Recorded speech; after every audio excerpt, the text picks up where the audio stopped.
네, 반갑습니다. 네, 오랜만에 만난 기쁨이도 반갑습니다.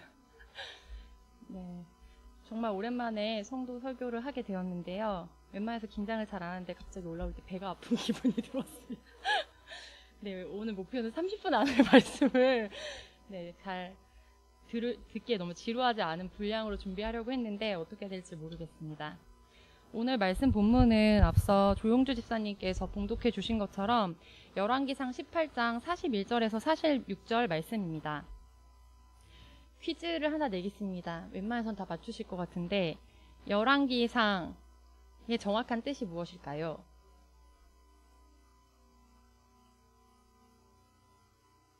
네, 그렇죠. 왕의 기록을 한 책 중 하편이 아니라 상편이다 이런 뜻입니다. 즉, 두 권의 시리즈 중에 한 권에 해당한다는 뜻인데요. 그럼 이제 열왕기상 전후로 역대상이 있잖아요. 역대상처럼 왕기상이라고 해도 됐을 텐데 굳이 열왕기상이라고 명명한 이유는 무엇일까요? 열이 무슨 열자인지 혹시 아시는 분 계세요? 와, 아무도 몰랐다. 저도 몰랐어요. 근데 이번에 처음 찾아봤거든요. 한자 뜻이 이렇더라고요. 벌릴 열, 나열할 열. 그래서 행렬할 때 열이더라고요. 이거는 다윗과 같은 가장 유명한 왕의 기록 또는 다윗, 솔로몬, 히스기야 정도는 우리가 많이 알잖아요. 그런 인지도나 역사적 영향력을 가졌던 왕들만의 기록이 아니라 다윗, 솔로몬에 이어서 남유다와 북이스라엘을 이끌어왔던 각 한 20명 정도 되거든요.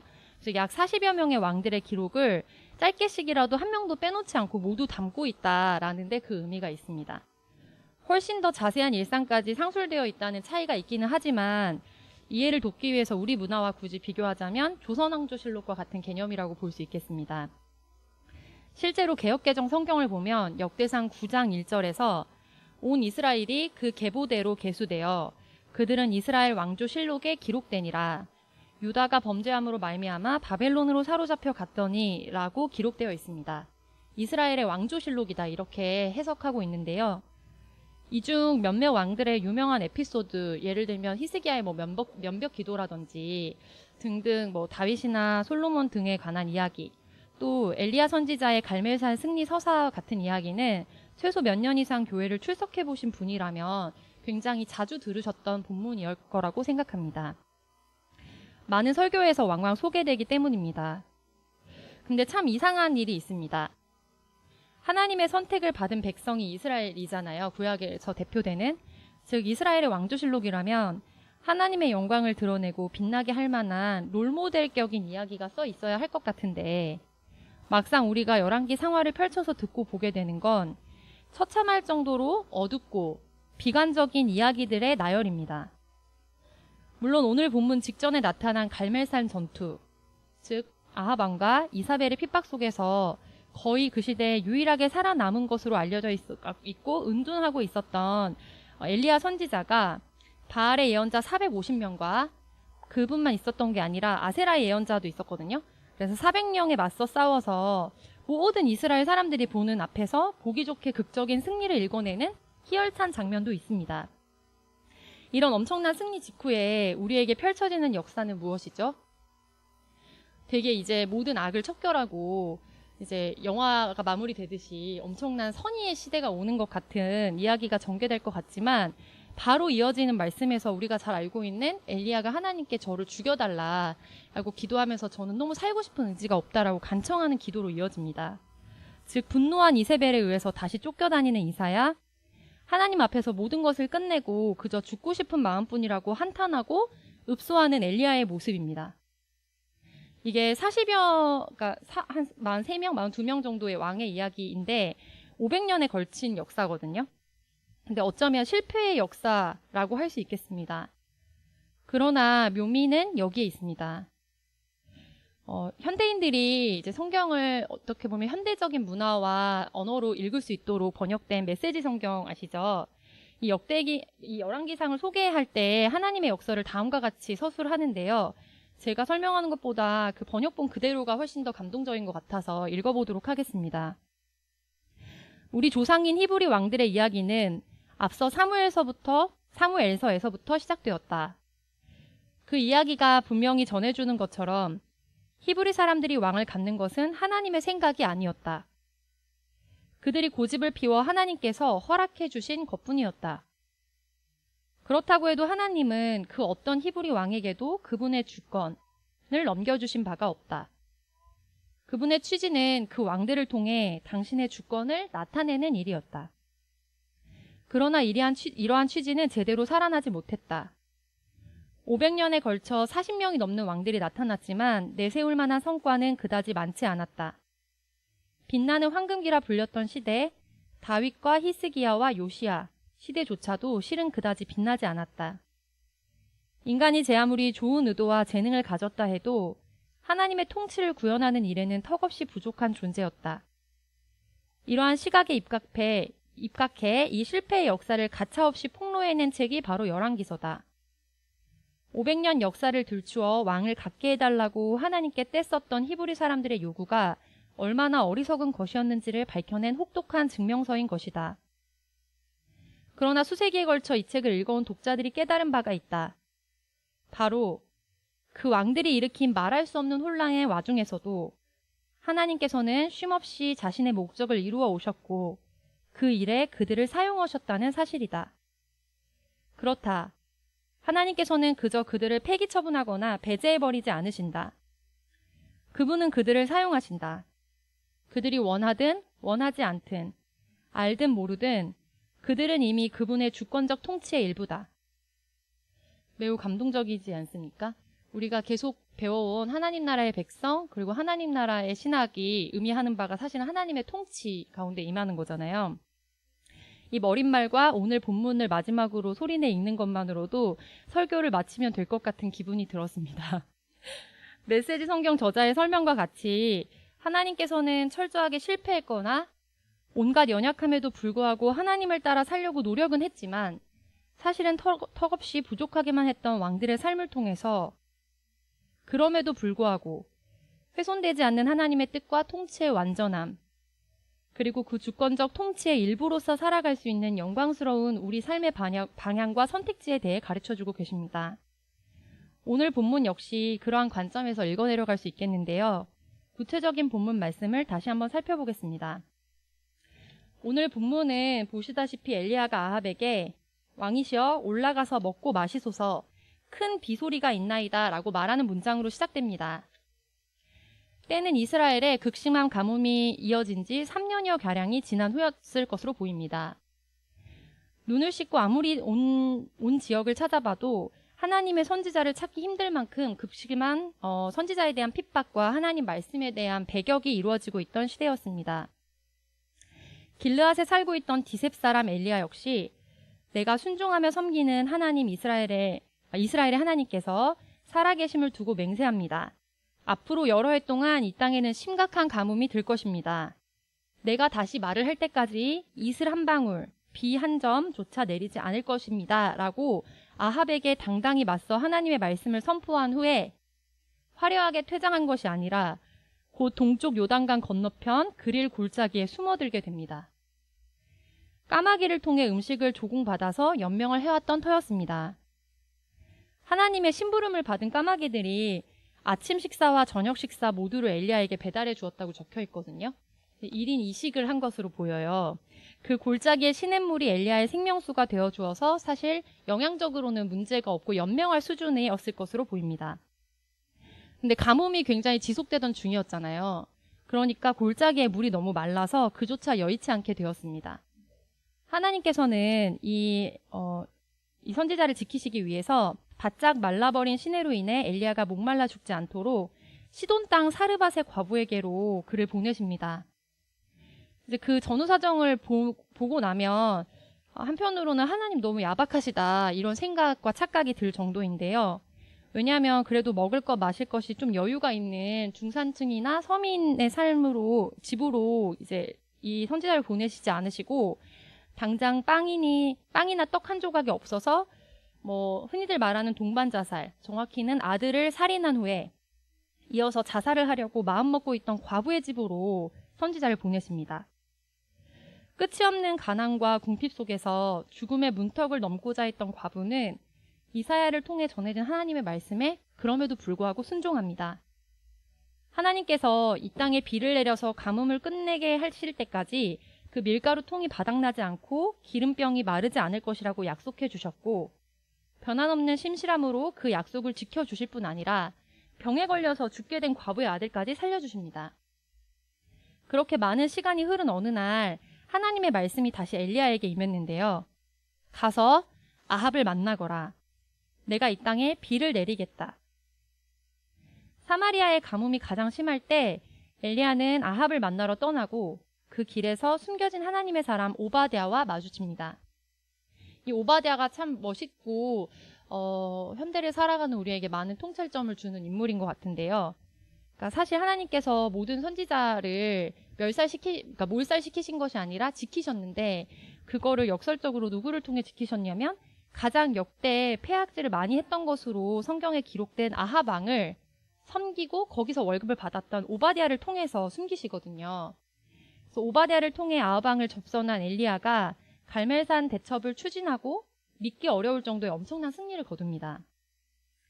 이러한 광경을 목도한 이스라엘 백성이 오직 여호와 하나님만이 우리의 하나님이십니다 라고 외치고 깨닫고 선포합니다. 그리고 바로 이어지는 본문이 오늘의 말씀입니다. 엘리야가 아합에게 말하였다. 일어나십시오. 먹고 마시고 기뻐하십시오. 곧 비가 올 것입니다. 비가 오는 소리가 들립니다. 그러고 보면 아합은 참 단순한 사람인데요. 그의 말대로 일어나서 다시 먹고 마십니다. 그 사이 엘리야는 갈멜산 꼭대기에 올라가서 얼굴을 무릎 사이에 묻고 엎드려서 기도합니다.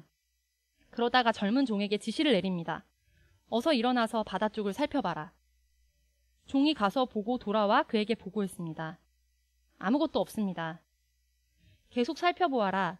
필요하다면 7번까지라도 가보아라. 엘리야가 말했습니다. 아니나 다를까 7번째에 종이 말합니다. 구름이 보입니다. 하지만 아주 작습니다. 겨우 사람 손바닥만한 구름이 바다에서 일어나고 있습니다. 그렇다면 왕께 서둘러 가서 비가 와서 길이 막히기 전에 어서 안장을 지우고 산을 내려가십시오 라고 전하여라. 순식간에 바람이 일고 구름이 몰려와 하늘이 캄캄해지더니 곧 비가 억수같이 쏟아졌습니다. 아합은 전차를 타고 이스르엘 지역으로 서둘러 달렸습니다. 그때 그리고 하나님께서 엘리야에게 엄청난 능력을 주셨는데요. 믿을 수 없을 정도의 기록인데 엘리야는 겉옷을 말아 올려 허리에 묶고서 이스라엘에 도착할 때까지 아합의 전차 앞에서 달렸다고 기록되어 있습니다. 엘리야가 아합을 찾아간 이유가 무엇이었죠? 네, 갈멜산 전투를 위해서는 아니었습니다. 바로 비 소식을 전하기 위해서였어요. 사실 용건은. 그러니까 이사야와 다시 만나게 될 당시 아합은 오바댜와 함께 혹시라도 있을지 모르는 샘과 개울을 직접 찾아 나섰던 차였습니다. 얼마나 가뭄이 심했으면 신하들도 아닌 왕이 직접 행차해서 모든 샘과 개울을 살펴보고 말과 노새를 살릴 풀이 조금이라도 남아있진 않은지 찾으러 다닐 정도였습니다. 이 당시 아합과 이사벨은 그 가뭄이 무엇 때문이라고 생각했는지 알고 계신가요? 이제 우리는 3인칭 관찰자 시점으로 이 기록을 살펴보기 때문에 당연히 계속된 가뭄이 이스라엘 백성, 그 중에서도 이스라엘을 대표하는 아합 왕의 참혹한 죄악과 돌이키지 않는 태도를 돌이키고자 하시는 하나님의 징벌이고 계획에서 비롯된 결과물이라는 사실을 너무 잘 알고 있습니다. 그러나 아합과 이사벨은 그렇지 않았습니다. 성경을 보면 이방신들을 섬겼던 여러 사람들의 죄악된 행태들에 대해 목격하게 되고 너무 어리석게 좀 느껴지잖아요. 2021년을 살고 있는 우리에게는 예를 들면 자기 자녀를 인신제물로 드린다든지 신전에 거주했던 이들과 성교 제의를 드리는 등의 행태는 너무 거북하고 좀 어떻게 보면 원시적인 도저히 이해할 수 없는 수준의 죄악으로 다가옵니다. 사람이 어떻게 저러나? 그리고 야만적이란 인상을 받죠. 그런데 그 맥락과 정치사회적 의미를 종합적으로 고려해보면 사실 우리의 오늘과 별반 다르지 않다는 것을 알 수 있습니다. 아합 왕이 바알과 아세라 신을 왜 섬겼을까요? 그러니까 사실은 그 철학 위에서 이 비가 오지 않는 것이 하나님의 징벌이 아니라 이제 엘리야가 자기에게 순종하고 비위를 맞추지 않고 비가 오지 않을 것이라고 명령했기 때문에 그 말 때문에 비가 오지 않기 때문에 이것은 너의 잘못이다 이렇게 하면서 엘리야를 쫓아다녔거든요. 근데 그 철학이 무엇이었냐면 이스라엘 자손으로서 사실 이방 사람들과 결혼하고 이방의 신들을 섬기고 이방의 문화를 받아들이지 말라는 말씀을 누차 들어왔고 이제 모세오경이나 이런 데 보면은 문설주에 새기고 막 손에 새기고 이렇게까지 꼭 기억하라고 가르치잖아요. 그러면 이 아합으로 대표되는 이스라엘의 죄악은 단순히 이방 사람인 배우자에게 사랑에 빠진 로맨티스트로서의 면모 때문이었을까요? 아니면 새로운 문화가 굉장히 힙해 보였기 때문에 고리타분하고 뭐 요즘에 유교보이, 유교걸 이런 말 많이 하거든요. 그래서 너무 이제 올드해 보여서 새로운 문화를 영접한 것일까, 받아들인 것일까, 아니면 왜곡된 방식으로 성적 만족을 얻고자 했던, 그러니까 정상적인 방식으로는 사실 만족이 되지 않기 때문에 너무 음란해서 타락한 욕망에 기반해서 내린 결정이었을까. 물론 그런 부분도 일정 부분 없지는 않겠지만 가장 중요한 핵심은 2021년 오늘 우리가 고민하는 것과 굉장히 맞닿아 있거든요. 그게 뭐냐면 번영과 풍요를 향한 간절한 갈망과 불안에 기반해 있었습니다. 사실은 첫 시작은 불안이었을지도 모르겠습니다. 그러다 간절함, 갈망, 나아가 욕망, 결국엔 그 가치와 어떤 표상이 나를 지켜줄 것이라는 믿음으로 향했기 때문입니다. 순결하고 순진하게 하나님을 믿고 따르는 이스라엘 백성들과 달리 이방 백성들은 상업과 전쟁에 능한 경우가 잦았습니다. 굉장히 오랜 세월 노예로 살아본 경험이 있는 이스라엘 백성에겐 비교되는 이러한 상황들이 굉장히 불안한 처지로 인식되었을지도 모를 일입니다. 바알은 풍요의 상징이었고 아세라는 곧 다산을 의미했습니다. 그 당시의 문화 속에서 다산은 곧 번영이고 부를 의미했지요. 결국 아합 왕이 이세벨과 손을 잡고 선지자들을 사실상 몰살시키고 적극적으로 바알 종교를 세력화하고 문화, 정치, 사회적으로 이제 고착화시킨 바탕에는 뿌리 깊은 이데올로기가 심겨져 있었던 것입니다. 그게 바로 풍요와 번영의 이데올로기입니다. 신약 구약을 통틀어서 하나님의 성품이 어떻게 설명되고 소개되고 있습니까? 공평과 정의의 하나님, 그 사랑의 하나님께서 그의 백성을 지키시고 돌보시며 시험당할 때에 피할 길을 주시고 우리의 목자가 되셔서 부족함이 없이 우리를 돌보신다고 약속하십니다. 엄청 가장 고가의 남들이 다 부러워할 만한 늘 넘쳐서 어떻게 보면은 부족함이 없는 그런 상태가 아니라 사실상 엘리야가 골짜기에서 매번 두 끼를 죽지 않는 수준으로 정말 하나님의 뜻을 따라 숨어서 먹어야 하는 삶이 있었던 것처럼 그런 상황도 때로는 허락하시는 거죠. 그렇지만 하나님께서 약속하시는 것은 그 모든 것이 부족함이 없는 상태가 될 것이고 그래서 결국 우리는 푸른 풀밭에 누이신 하나님과 함께 쉴만한 물가로 인도를 당할 것이며 때로는 사망의 음침한 골짜기에 다닐지라도 하나님께서 나와 함께 하시기 때문에 두려움이 없을 것이라고 약속해 주십니다. 왜냐하면 하나님께서는 자신의 이름을 위해 그의 자녀들을 의의 길로 인도하시기 때문인데요. 그러나 아합뿐 아니라 우리는 종종 하나님의 선하심과 돌보심을 믿지 못하고 지금보다는 더 안전하고 지금보다는 더 풍요롭고 내일이 눈에 보이게 약속된 번영한 땅을 향해 발을 내딛곤 합니다. 아마도 한 15년 정도 전에 들었던 설교인 것 같습니다. 요즘 제가 이제 만 35이 되었는데요. 그 당시 들었던 시편 1편 강해 설교가 굉장히 많이 떠올라서 이 설교를 준비하기 전에 묵상을 많이 하고 있었어요. 시편 1편 말씀 다 아시겠지만 한 번 더 봉독해 보겠습니다. 복 있는 사람은 악인들의 꾀를 따르지 아니하며 죄인들의 길에 서지 아니하며 오만한 자들의 자리에 앉지 아니한다. 오직 여호와의 율법을 즐거워하여 그의 율법을 주야로 묵상하는도다. 그는 시냇가에 심은 나무가 계절을 따라 열매를 맺으며 그 잎사귀가 마르지 아니함 같으니 그가 하는 모든 일이 다 형통하리로다. 악인들은 그렇지 아니하며 오직 바람에 나는 겨와 같도다. 그러므로 악인들은 심판을 견디지 못하며 죄인들이 의인들의 모임에 들지 못하리로다. 무릇 의인들의 길은 여호와께서 인정하시나 악인들의 길은 망하리로다. 당시 김혜곤 목사님께서 이제 이기연 예배에 오셔가지고 강해를 해주셨었는데 핵심이 1절에 관한 부분이었습니다. 복 있는 사람이 누구인가? 이 부분을 연령대별로 사실 이렇게 비유해서 설명해 주셨던 게 인상적이었거든요. 그러니까 복 있는 청년은 가장 앞구절인 거죠. 악인들의 꾀를 따르지 않는다. 솔깃한 세상의 이야기와 철학에 귀를 솔깃하지 않는 결심을 하는 것이 복 있는 청년의 자세다라는 말씀입니다. 그렇다면 20대를 넘어선 사람들에게 어떤 유혹이 올까요? 30대, 40대, 흔히 말하는 중년에 가까워지면서 죄인들의 길에 설 일이 많아진다고 합니다. 처음에는 가진 게 별로 없기 때문에 그냥 꾀를 듣는 것만으로도 굉장히 솔깃한데 점점 살다 보면 죄인들의 길에 설 기회가 많아지는 거예요. 제가 지금 이제 앞서 말씀드린 것처럼 딱 만 35세인데 올해 들어서 부쩍 이런 게 중년의 초입인가? 이런 생각을 되게 많이 했어요. 물론 아직 이제 몇 년이 남아있지만 상대적으로 제가 친구들보다 5년, 10년 정도 결혼과 출산을 빨리 했기 때문에 생애 주기가 좀 약간 중년에 접어든 기분이 들거든요. 큰아이가 10살이라서. 근데 이전에는 귓가를 스치는 정도였던 세상의 유혹들이 요즘 들어서 저를 더 강하게 붙잡고 그 길에 서는 게 정상이야. 서지 못하면 넌 실패한 거야 라고 잡아 끄는 것 같은 유혹과 느낌을 받을 때가 많습니다. 그러면 중장년을 지나서 노년이 되어갈 때는 어떨까요? 꾀를 따르지 않는 수준이었던 청년 때와 달리 너무도 자연스럽게 오만한 자의 자리에 앉는 일이 상식이 되어버린다고 합니다. 다들 그렇게 살아. 이제 네 몸 관리하기도 힘들잖아? 평생을 그렇게 열심히 살았으면 이 정도로 충분해. 그 정도만 해도 대단한 거야. 그마저도 타협하지 못해서 어떻게 인생을 살아남나? 믿음이라면서 의기차게 살았던 청년 그리고 힘이 있었던 중년 때와 달리 이제는 노후가 코앞에 닥쳐있고 먹여 살릴 식솔들도 훨씬 더 늘었으니 최소한의 현실 감각은 갖고 살아야지. 요즘 벼락거지라는 말이 굉장히 유행이더라고요.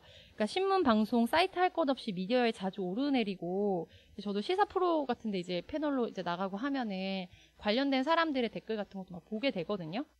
근데 심지어 지식사전에도 등재가 돼 있더라고요. 자신의 소득에 별다른 변화가 없었음에도 부동산과 주식 등의 자산 가격이 급격히 올라서 상대적으로 이제 빈곤해진 사람을 자조적으로 가리키는 신조어다.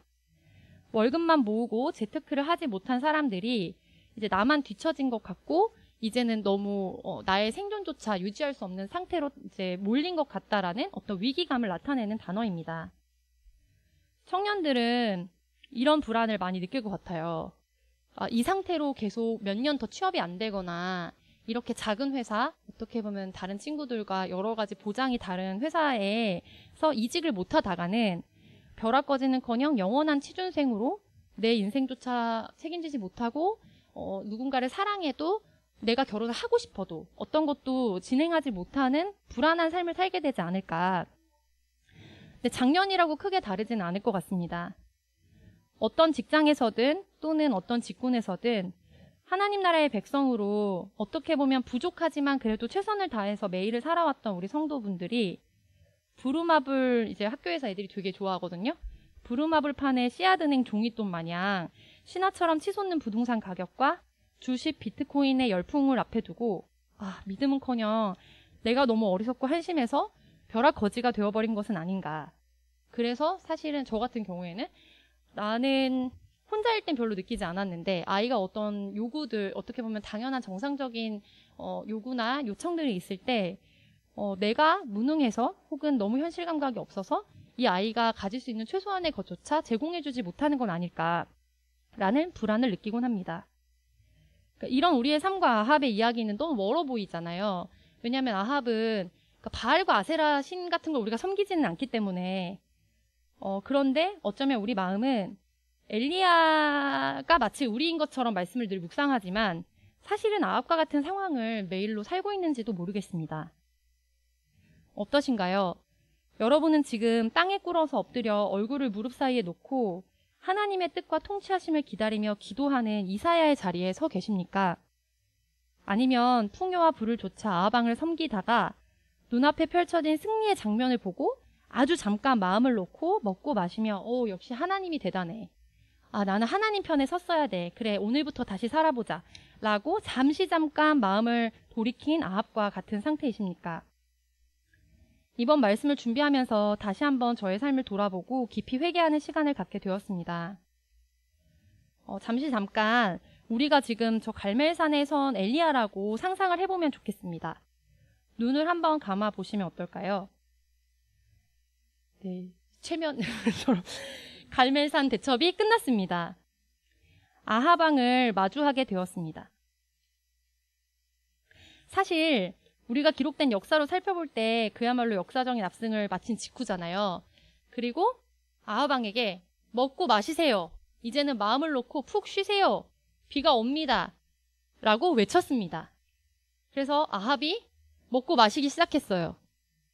그리고 여러분께서는 갈멜산 꼭대기에 다시 올라서 기도를 하고 있습니다. 근데 아무리 돌이켜 보아도 사환을 보내도 구름 한 점 보이지 않고 기미가 보이지 않습니다. 아합 왕은 곧 비가 내릴 것으로 알고 마음을 놓고 있는 상태인데 만약 비가 내리지 않는다면 나의 운명은 어떻게 될 것인가? 첫 번째 사환이 다녀왔습니다. 아무것도 보이지 않습니다.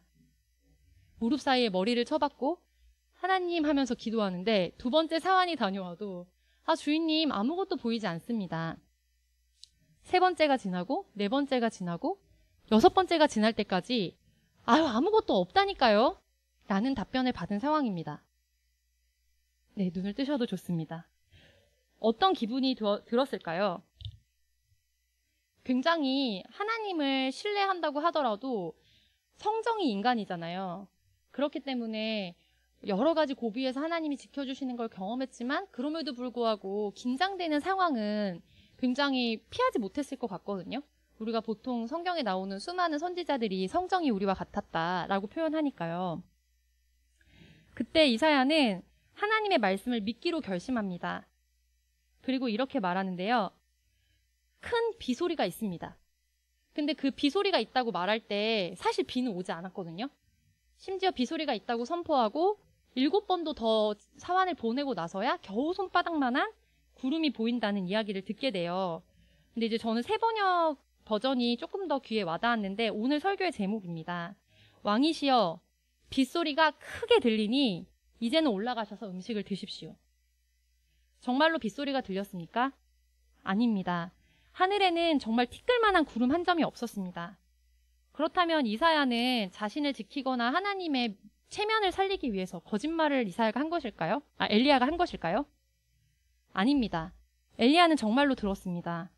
하나님께서 약속하셨던 그 풍성한 비, 오직 믿음의 눈으로 보고 쏟아지는 그 은혜의 폭우 소리를 믿음의 귀로 먼저 경청했던 것입니다.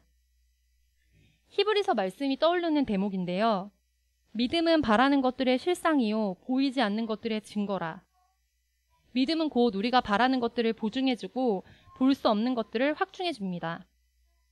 엘리야뿐 아니라 히브리서에 증언된 수많은 믿음의 선배들도 오직 믿음으로 하나님의 약속을 보았고 들었고 성취했고 그렇게 연약함과 실수에도 불구하고 하나님의 역사를 목격하는 증인이 되었습니다. 히브리서 약속은 그 허다한 증인들이 하나님 곁에 서서 예수님의 보좌 옆에서 2021년을 살아가는 오늘 저와 우리 하나마을 성도 한 분 한 분 이제 갓 태어난 지유에 이르기까지 우리 모두의 삶을 바라보며 외치고 있다고 말합니다. 힘내세요. 믿음을 지키세요. 믿음으로 바라보세요. 믿음의 소리를 들어보세요. 바로 지금 구름 한 점 없어 보이는 하늘 아래에 때로는 외롭고 위태롭고 불안하게 우리가 서 있지만 그럼에도 불구하고 하나님의 신실하심을 따라 빗소리가 크게 들리고 있습니다. 엘리야가 사환을 시켜 바다 쪽을 바라보라고 하는데요.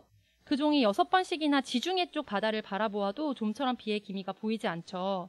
그때 다시 명령하죠. 7번까지 다시 가라. 그제서야 사람의 손바닥만한 작은 구름이 보였다고 합니다. 근데 엘리야는 이때 다시 믿음으로 선포합니다. 왕이시여 이제 곧 아마도 비가 올 것 같습니다 하고 안도하는 수준에 머무른 것이 아니라 올라가서 아합에게 전해라. 비에 막히지 아니하도록 마차를 갖추고 내려가라고 말이다. 엘리야와 아합이 머물렀던 곳이 갈멜살 부근이잖아요. 이 바로 아래에 기송강이 흘렀습니다. 흔히들 우리가 상습 침수구역이라고 일컫는 구간들이 있어요. 기송강은 바로 이런 곳이었는데요. 그렇기 때문에 하나님의 약속을 따라서 큰 비가 쏟아져서 집에 돌아가지 못하게 될 아합 왕을 걱정한 엘리야가 빠르게 소식을 전한 겁니다. 이 대목에서 우리는 다시 한번 심판자이시기 이전에 우리를 돌보시고 사랑하시는 하나님의 성품을 느낄 수 있습니다. 사실은 너무 패악무도한 왕이기 때문에 그 물에 빠져 죽거나 갇히거나 곤란을 당하거나 하도록 두실 수도 있잖아요. 그게 몰아넣은 상황은 아니니까 바라던 비였으니까. 근데 아합으로 하여금 다시금 안전하게 거처로 돌아가게 하시려는 하나님의 뜻이 깃들어 있는 문장입니다. 오늘 본문의 앞부분을 보면 그 뜻이 더 확연히 드러나는데요. 제물을 바칠 때가 되자 갈멜산 전투에서의 말씀입니다. 예언자 엘리야가 나와 기도했다. 하나님, 저에게 응답해 주십시오. 제게 응답하셔서 주는 참 하나님이시며 이 모든 사람들에게 다시 회개할 기회를 주고 계신다는 것을 알게 해주십시오. 그 이어서 조금 후에 이제 빨리 떠나라고 왕에게 말을 한 다음에 조금 후에라는 표현이 나와요. 근데 그게 원어로는 아드코 웨아드코라고 한대요. 손이 앞뒤로 재빨리게 움직이는 찰나의 순간을 일컫습니다. 엄청나게 급속한 속도로라는 뜻이죠. 즉 왕에게 어서 이곳을 탈출하십시오. 곧 비가 쏟아질 겁니다. 위험해집니다. 라고 말을 마치자마자 구름과 바람이 일어나서 하늘이 캄캄해지면서 큰 비가 내렸습니다. 이 구절을 묵상하면서는 처음 된 자가 나중되고 나중된 자가 처음 된다는 말씀이 떠올랐어요. 물론 약간 조금 다른 의미도 있는 말씀이긴 하지만 카이로스라고 하죠. 그러니까 하나님의 시간과 속도 앞에서, 다시 말해서 하나님의 계획과 뜻 앞에 우리가 서 있을 때 인간이 현재 지금 이 순간에 나와 상대를 비교해서 견뎌보잖아요. 그런데 그런 자기 인식이 굉장히 무의미해진다는 겁니다. 비가 오지 않아서 굉장히 애태웠던 3년의 시간이 무색하게 손바닥만한 구름조차 보이지 않아서 어떻게 보면 긴장됐던 그 순간이 아무런 의미가 없도록 손바닥만한 구름이 보이자마자 정말 순식간에 폭우가 쏟아졌다는 거예요. 그래서 하나님께서는 자신의 약속한 일을 이루시고 하나님의 시간은 우리가 생각하는 어떻게 보면 상식적이고 표준화된 속도와는 굉장히 다르다는 것을 다시 한번 확인하게 됩니다. 그렇게 아합이 비를 피해서 이스라엘 성읍으로 돌아갑니다. 그때 엘리야는 여호와의 능력이 엘리야에게 임해 이제 전투에 나가는 사람처럼 허리를 옷에 동여매고 그리고 이스라엘로 들어가는 곳까지 아합 앞에서 달려갔다. 이 길이를 성경학자들은 거리를 22.4km 정도의 길이었을 거라고 추정하고 있습니다. 갈멜산에서 이스라엘 평원을 가로질러 성읍 어귀에 이르기까지 마라톤 거리가 42.19km이기 때문에 거의 반절에 가까운 이 거리를 마차보다 더 빠른 속도로 달려갔다고 합니다. 그렇게 아합과 함께 이스라엘 성읍으로 들어갔을까요? 말씀 구절을 보면 이스라엘로 들어가는 곳까지라고 적혀 있습니다. 아마도 아합의 반응과 이세벨의 경로를 예상했기 때문에 다시 도망쳐야 되는 상황인 거예요. 그래서 성읍 안으로 함께 들어가지는 못하고 어기까지만 도달해 상태를 관망했을 것이다 라고 여러 주석에는 설명하고 있습니다. 이렇게 오늘 말씀이 마무리되는데요. 이번 한 주 어떻게 보내셨나요? 행복했던 순간이 떠오르십니까? 아니면 도저히 견딜 수 없고 버틸 수 없는 것 같았던 위기의 순간들이 떠오르십니까? 우리 성도들 모두가 서로 다른 상황과 시간을 달리고 있다고 생각합니다. 여러분은 지금 어느 순간에 서 계십니까? 까마귀가 물어다 주는 빵 조각에 의존해 하루하루를 연명하고 계신가요? 아니면 혹시 여러분의 하루가 다른 사람도 아닌 과부의 밀가루마저 빌려 먹어야 하는, 사실은 빌어 먹어야 하는 순간처럼 비참하게 느껴지지는 않습니까? 갈멜산 한가운데서 엄청난 승리를 거두고 계신 상황인가요? 아니면 거둔 직후인가요? 구름 한 점 없는 하늘 아래 머리를 다리 사이에 넣고 간절히 기도하고 계십니까? 아니면 흠뻑 내리는 비를 맞으며 허리를 동이고 달려가는 와중에 서 계십니까? 그 어떤 순간에서든 우리에게 필요하고 우리가 선택할 수 있는 것은 딱 한 가지뿐인 것 같습니다. 바로 오직 믿음의 소리를 듣는 것입니다. 큰 비 소리를 듣는 것입니다. 당장 눈앞에 어떠한 변화가 보이지 않을 때에도 이제까지 나에게 약속을 이루어 주셨던 신실한 하나님을 바라보고 반추하면서 저기 빗소리가 크게 들리고 있다 라고 결심하고 외치며 하나님의 은혜를 구하는 태도입니다. 우리 하나마을 성도들이 그러한 은혜를 누리실 수 있기를 중보합니다. 황야의 한가운데서, 고립과 핍박의 한가운데서 오직 믿음으로 하나님의 음성을 듣고 여러 조롱소리에도 불구하고 그 소리에 귀를 기울이고 마음을 뺏기는 것이 아니라 오직 곧 다가올 큰 비 소리에 설레며 그것을 말로 선택해 선포하는 하루하루가 되시기를 축복합니다. 오직 의인은 믿음으로 말미암아 살리라던 바울의 가르침을 좇아 풍요와 번영이 아닌 정의와 평화의 하나님, 공평과 사랑의 하나님을 따라 걸으라는 엘리야의 외침에 철저히 순종하는 한 주가 되시기를 바랍니다. 그 길 한가운데서 하나님의 얼굴과 영광을 맛보고 경험하는 것만이 신도에게 허락된 가장 큰 은혜라고 생각합니다. 이런 찬양과 시편 구절이 있잖아요. 주의 궁전에서 한 날이 다른 곳에서의 첫날보다 낫다는 고백입니다. 그 고백이 바로 우리 모두의 고백이 되기를 바랍니다. 그렇게 오늘 하루 나의 일상이 전능자의 통치하심의 현장이 되기를 간절히 기도하며 우리 함께 믿음의 동반자로 손잡고 걸어갑시다. 함께 기도하시겠습니다.